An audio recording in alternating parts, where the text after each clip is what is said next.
গাজীপুরে দুর্বৃত্তদের ভিডিও ধারণ করার ফলে যে সাংবাদিক আসাদুজ্জামান তুহিন নৃশংসভাবে প্রাণ হারায় দৈনিক প্রতিদিনের কাগজে স্টপ রিপোর্টার, তার এখন জানাজা অনুষ্ঠিত হচ্ছে। আমরা দেখতে পাচ্ছি হাজী শফিদুল্লাহ সরকার গং ওয়াকফ এজেন্টের যে স্টেটের যে চান্দনা চৌরাস্তা কেন্দ্রীয় ঈদগাহ ময়দান, সেখানে আমরা এখন চিত্র দেখতে পাচ্ছি। মুসল্লি যারা রয়েছেন তারা ইতিমধ্যেই জানাজায় দাঁড়িয়েছেন।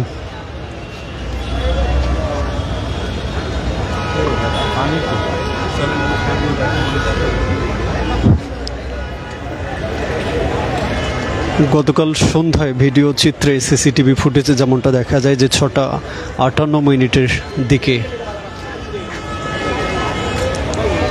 ভিডিও চিত্রে দেখে পুলিশ যেটি জানিয়েছে যে একজন মেয়ে এবং একজন পুরুষ, তাদের মধ্যে বাকবিতণ্ডা সৃষ্টি হয়। এক পর্যায়ে সেই পুরুষকে আহত করে সন্ত্রাসীরা, দুর্বৃত্তরা। সেই জায়গা থেকে এই ভিডিও ধারণ করছিলেন একটি দোকান থেকে বসে আসাদুজ্জামান তুহিন, এবং সেই জায়গা থেকে সেই আসাদুজ্জামান তুহিনকে পরবর্তীতে যারা দুর্বৃত্ত রয়েছেন তারা তাকে উদ্দেশ্য করে ছুরিকাঘাত চালায় এবং তিনি সেখানেই প্রাণ হারান। আমরা পুলিশের মাধ্যমে এমন তথ্য জানতে পেরেছি। আমরা দেখতে পাচ্ছি এখন তার জানাজা অনুষ্ঠিত হবে। মুসল্লিরা ইতিমধ্যেই দাঁড়িয়ে পড়েছেন।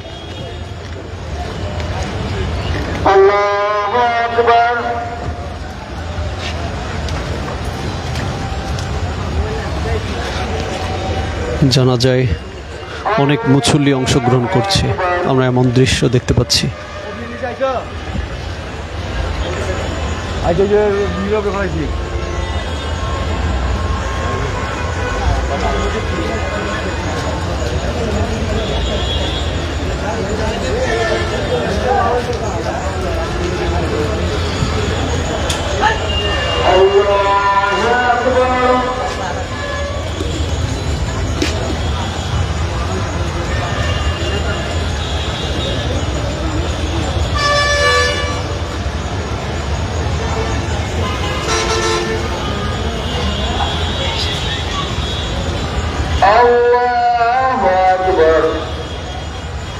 السلام عليكم ورحمة الله. السلام عليكم ورحمة الله. সাংবাদিক তুহিনের জানাজার নামাজ সেটি এখন শেষ হলো। আমরা দেখতে পাচ্ছি এখানকার যারা মুসল্লি রয়েছেন তারা কিন্তু চলে যাচ্ছেন। এখন আসলে কোথায় দাফন করা হবে সেটিও আমরা জানবো। গতকাল গাজীপুরের ঘটনায় পুরো বাংলাদেশ ব্যাপী আলোড়ন সৃষ্টি হয়েছে।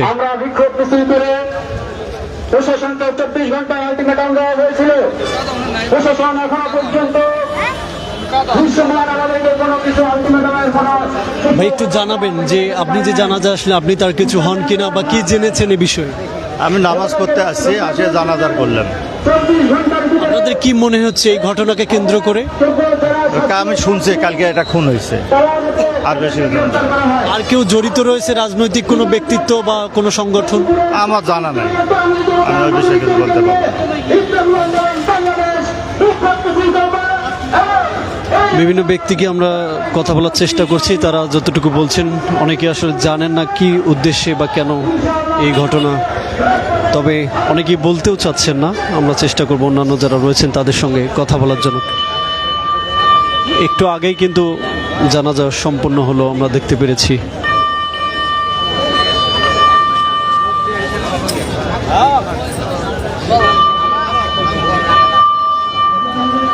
জানি না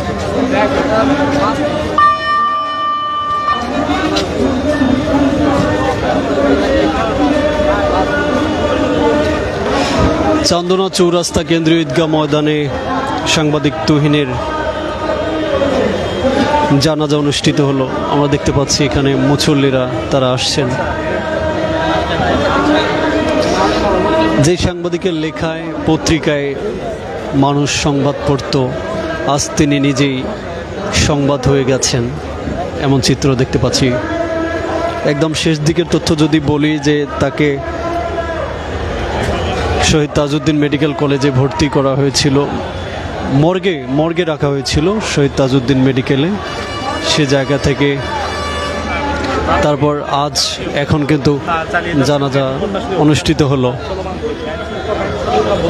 এবং প্রশাসন যারা রয়েছে তারা কিন্তু বারবার বলছে যে অভিযান তাদের যে আসামিদেরকে ধরার জন্য সেটি পরিচালনা হচ্ছে, সেটি এখনও চলমান রয়েছে।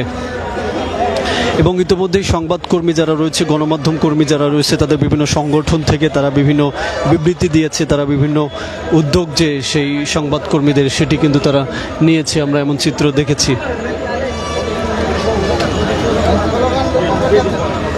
একটু জানাবেন, এই যে সাংবাদিক তুহিনকে নৃশংসভাবে যে হত্যা করা হলো সে জায়গা থেকে আপনার কি মনে হচ্ছে? কারণ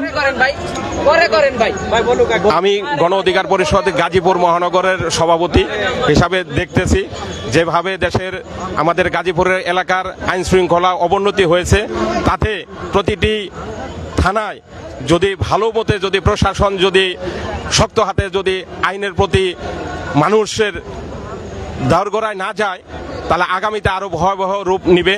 যেহেতু গাজীপুরের উপর দিয়ে 40টা ডিস্ট্রিক্টের লোকজন যাতায়াত করে, এ জায়গায় ভাসমান লোকের সংখ্যা বেশি। কোনো রাজনৈতিক প্রভাব বা কোনো ব্যক্তির প্রভাব দেখতে পেরেছেন কিনা এ বিষয়ে? না, এখনো রাজনীতিক এটা বলা যাবে না, যেহেতু এটা মনে করেন যে একটা দুর্ঘটনা, অনাকাঙ্ক্ষিত দুর্ঘটনা ঘটেছে। সবকিছুতেই রাজনীতিক জিনিস টানাটা উচিত না আমি মনে করি। ধন্যবাদ। আপনি কিছু বলতে চান এ বিষয়ে? আমরা একজনের কাছ থেকে শুনলাম যে সবকিছুতেই রাজনীতি টানানোটা উচিত না, এখন পর্যন্ত রাজনৈতিক কোনো প্রভাব তারা দেখতে পাননি। তবে অনেকেই কথা বলতে চাচ্ছেন না ক্যামেরার সামনে, আমরা এমন চিত্র কিন্তু দেখতে পেরেছি। অনেকজনের সঙ্গে কথা বলার চেষ্টা করলে তারা আমাদেরকে কথা বলেননি। এখন কিন্তু তার যে নিথর দেহ সেটি এখানে আছে, জানাজা শেষে আমরা দেখতে পাচ্ছি।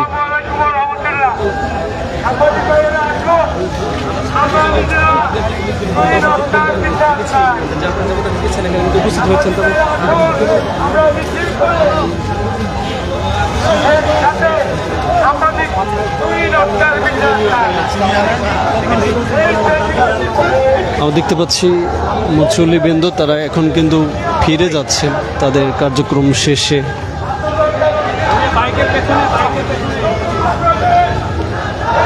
ইতিমধ্যে একটু বিক্ষোভ প্রকাশ করছে বিভিন্ন ইসলামিক ব্যক্তিত্ব আমরা দেখতে পাচ্ছি।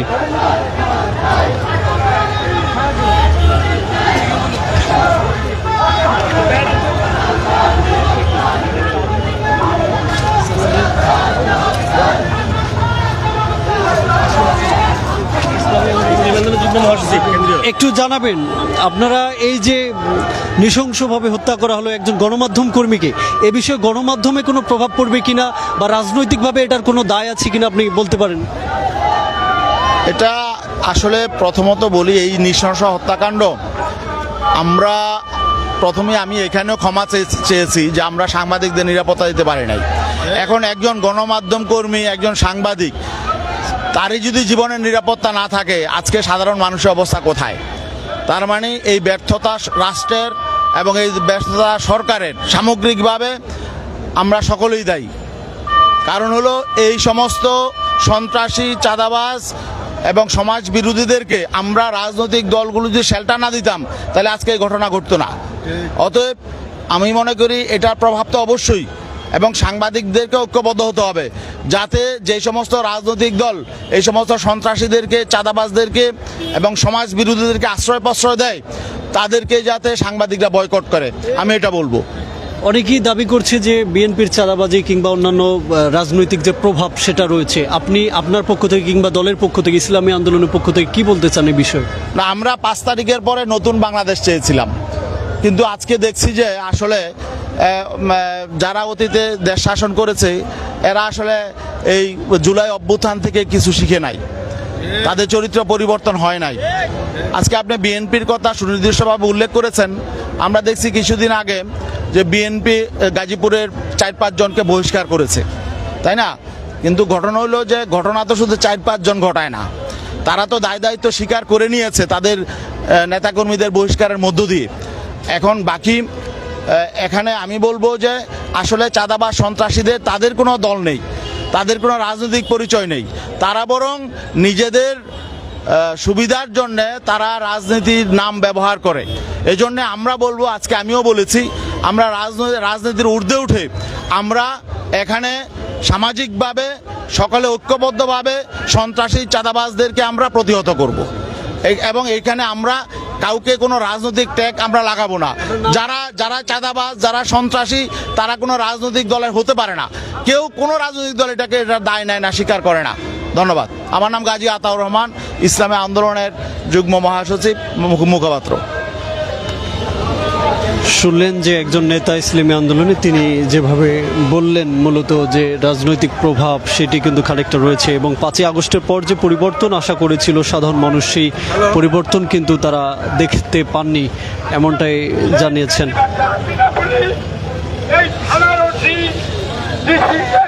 আমরা এখানে যারা রয়েছে তাদের সঙ্গে কথা বলার চেষ্টা করব। সাধারণ মানুষের ভিতরে যে আইন শৃঙ্খলা পরিস্থিতি গাজীপুরে অবনতি, এই বিষয়টা আপনার রাজনৈতিক আপনি কিভাবে দেখছেন? আচ্ছা, আমরা যদি বিগত ফ্যাসিবাদী আমলগুলোতে দেখি যে সাংবাদিক বৃন্দদের কিন্তু আসলে সঠিকভাবে কাজ করতে দেওয়া হয় নাই। আমরা 5 আগস্টের পরে আশা করেছিলাম যে একটা সঠিক সংবাদ প্রকাশের যে একটা মত প্রকাশের যে অবস্থা বাংলাদেশে তৈরি হবে, লেভেল প্লেইং ফিল্ড। বাট এই যে অবস্থা আমরা দেখলাম যে 2 জন সাংবাদিককে, একজনকে আহত করা হলো আর আরেকজনকে প্রকাশ্যে হত্যা করা হলো, এটা থেকে বোঝা যায় যে বাংলাদেশে এখনও যে সাংবাদিকদের যে একটা সত্যের মত প্রকাশ করতে গেলে এখনও বাধা আছে। তো এই জায়গায় আইনশৃঙ্খলা বাহিনী পুরাই অসফল।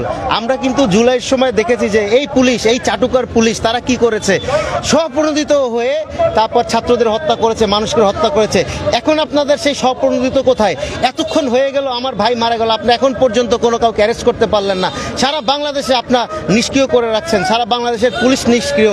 আপনাদের কিছু কিছু পুলিশের ঊর্ধ্বতন কর্মকর্তারা নিজেরা বলে তাদের সাথে মিটিং করলে এটা নির্বাচিত সরকার না, নির্বাচিত সরকার না হলে কোনো কিছু ঠিক হবে না। কেন? এরা কি জনগণের, এই সরকার কি জনগণের ম্যান্ডেট নিয়ে আসে নাই? জনগণ কি তাদের বসায় নাই? আর ডক্টর ইউনূস সাহেবকে আমি বলতে চাই যে আপনি একটা অথর্ব স্বরাষ্ট্র উপদেষ্টাকে বসাইছেন, এই স্বরাষ্ট্র উপদেষ্টাকে সরাই দেন। উনি যদি আগামী 24 ঘন্টা যে সময় দেওয়া হয়েছে এর মধ্যে যদি অ্যারেস্ট করতে না পারে, ওনাকে সরাইয়া নতুন কাউকে বসান যে আসলে সত্যি আইন শৃঙ্খলাকে একটা জায়গায় নিয়ে আসতে পারবে এবং দেশের মানুষের কল্যাণের জন্য কাজ করবে। আর ডক্টর ইউনূস সাহেব, আমি বুঝতেছি না যে স্যার আপনার আসলে ভয় কোথায়, আপনি কেন কাজ করতে পারছেন না? কেউ যদি আপনাকে ভয় দেখায় বলে দেন, আমরা দেশের জনগণ আছি, আপনাদের সাথে সবাই আছে। আমরা সমস্ত রাজনৈতিক দল থেকে শুরু করে সারা দেশের জনগণ আছে। 20% মানুষ যদি খারাপ হয়, আপনার বিপক্ষে থাকে, সেটা কোনো ব্যাপার না। আপনার দেখতে হবে দেশের 80% মানুষ আপনার সাথে আছে। তো সেই জায়গা থেকে দেশের এই যে আইন শৃঙ্খলা পরিস্থিতি আছে, এটা অতি তাড়াতাড়ি এই পরিস্থিতি দূর করতে হবে এবং স্বরাষ্ট্র উপদেষ্টা আইদার আপনি পদত্যাগ করেন, নাইলে আগামী 24 ঘন্টার মধ্যে এই খুনের সাথে যারা যারা জড়িত সকলকে গ্রেপ্তার করেন। কোনো প্রভাব আছে কিনা, রাজনৈতিক দলের প্রভাব এই ঘটনায় মনে করছেন কিনা? না, আপনারা তো দেখতে পাচ্ছেন যে এই যে 5ই আগস্টের পর থেকে প্রায় 150-র মতো খুন হয়েছে এবং আপনারা জানেন যে কোন দলের লোকদের মাধ্যমে এই খুনগুলো হয়েছে। তো আপনারা জানেন যে এটা আসলে একটা ওপেন সিক্রেটের মতো। আপনারা জানি কে চাঁদাবাজি, কোথায় কোথায় চাঁদাবাজি হচ্ছে, কোন দল চাঁদাবাজির মদত দিচ্ছে, এটা আমরা সবাই জানি। তো আমাদের সকলের কাছে একটাই প্রশ্ন এবং ওই সকল দলের কাছে প্রশ্ন, আইদার আপনি আপনাদের নেতাকর্মীদের সামলান, না হলে জনগণের কাছে আপনি ক্ষমা চান যে আপনি ব্যর্থ, আপনি পারছেন না। যদি আপনারা এই যে নেতাকর্মীকে সামলাতে না পারেন, তাহলে নির্বাচন করতেছেন, দেশটা কিভাবে সামলাবেন? আপনাকে আমি ওপেন চ্যালেঞ্জ দিলাম, জনাব তারেক রহমানকেও আমি বলতে চাই যে এখন পর্যন্ত যদিও প্রমাণিত হয় নাই কারা আসে না, বাট বিগত রেসে বলতে চাই যে আপনি 6 মাসের আপনাকে আমি একটা চ্যালেঞ্জ দিলাম যে আগামী 6 মাস যে নির্বাচনের বাকি আছে, এই 6 মাসে আপনি চ্যালেঞ্জ দেন যে বিএনপির কোনো নেতাকর্মী চাঁদাবাজি করবে না, হত্যাকাণ্ডের সাথে জড়িত থাকবে না। তাইলে আমি বাংলাদেশ রিপাবলিক পার্টির সভাপতি হইলেও আমার নিজের ভোটটা ধানের শীষে দিব। যদি আপনি না পারেন, আপনি নির্বাচনের কথা বলবেন না এবং আপনি এই যে দেশ চালানোর মতো দুঃসাহস আপনি করবেন না। ধন্যবাদ। আমি লেফটেন্যান্ট কমান্ডার মেহেদী, অবসরপ্রাপ্ত, আমি বাংলাদেশ রিপাবলিক পার্টির সভাপতি। আপনারা দেখছেন এখানে যে সাংবাদিক তুহিনের জানাজা অনুষ্ঠিত হলো, সেই সাংবাদিক তুহিনের জানাজা থেকে আপনাদেরকে দেখাচ্ছি।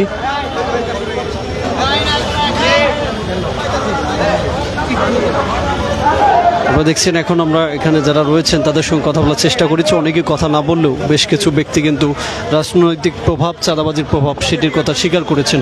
আমরা আরেকজন এখানে রয়েছে, তার সঙ্গে কথা বলবো। তারা হত্যা করলো? এখন আমাদের কেন তারা হত্যা করলো? আর এখানে পুলিশ প্রশাসন কেন কোনো পদক্ষেপ নেয় নাই? পুলিশের সামনে একাধিকভাবে নির্মমভাবে হত্যা হচ্ছে। আমরা গাজীপুর দীর্ঘ সময় আমরা একসময় স্বামীতা করছি, এখনো করি। আমাদের কোনো এখানে কোনো নিশ্চয়তা নাই, আমাদের মারতাছে, আমরা মার খাচ্ছি। এই দায়ভার নেবে কে?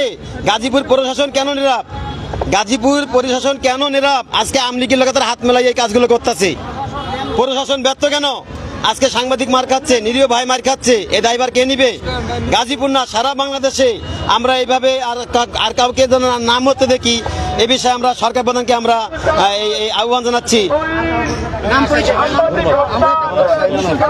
দর্শক শুনলেন, একজন এখানে বললেন যে প্রশাসনের নজর এই দিকে দেওয়ার কথা বলছে। গণমাধ্যম কর্মীদের যে স্বাধীনতা, ফুটেজ সংগ্রহ করতে গিয়ে কিংবা সংবাদ সংগ্রহ করতে গিয়ে, সেটি কিন্তু তারা বারবার সচেতন হতে বলেছেন।